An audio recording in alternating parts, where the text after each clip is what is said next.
The NBA restarted its season last night, and all the players, this is what we saw, were joined by coaches and game officials taking a knee during the national anthem.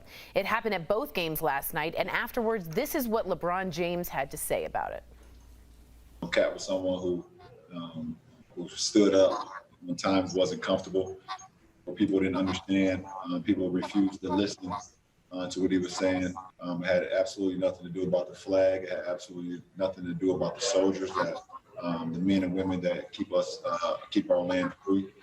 He explained that, and the ears were closed. People never listened. They refused to listen, and I did. I did. Check out the jerseys worn by players last night. Their names were replaced by social justice messages, including equality, say their names, and Black Lives Matter. Lindsay, and I told Erica this earlier when we were talking, all I could think about was Laura Ingraham in my head echoing, just shut up and dribble. Just shut up and dribble. And now to see where they are taking a stand like that, visually, it sort of took my breath away. What'd you think? Yeah, she doesn't even know what she started. Like, yeah, LeBron is on a mission, and nobody has ever been proven more wrong in their lives. But I think that this is a classic case of the NBA getting it right again.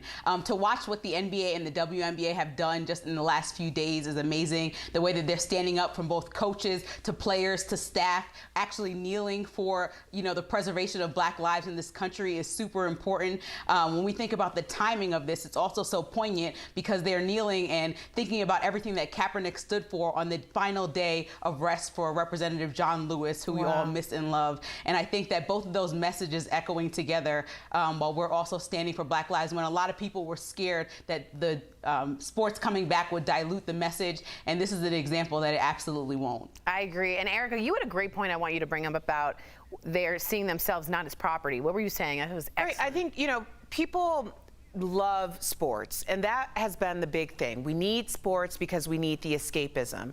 And then the other side of the coin was, no, we don't need the escapism. So the idea that these players are saying, I'm a Black man first, not just the person that you're paying to see or that you're watching on television and hoping that your team beats the other team. I am not your property. I have ownership over myself, and therefore, in order to continue to say my message, even when I can't speak, I'm going to wear it on my back so it speaks for me.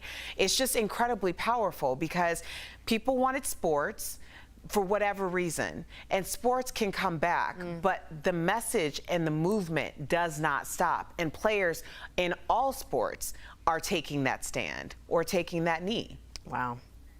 Just shut up and dribble sounds not too smart nowadays.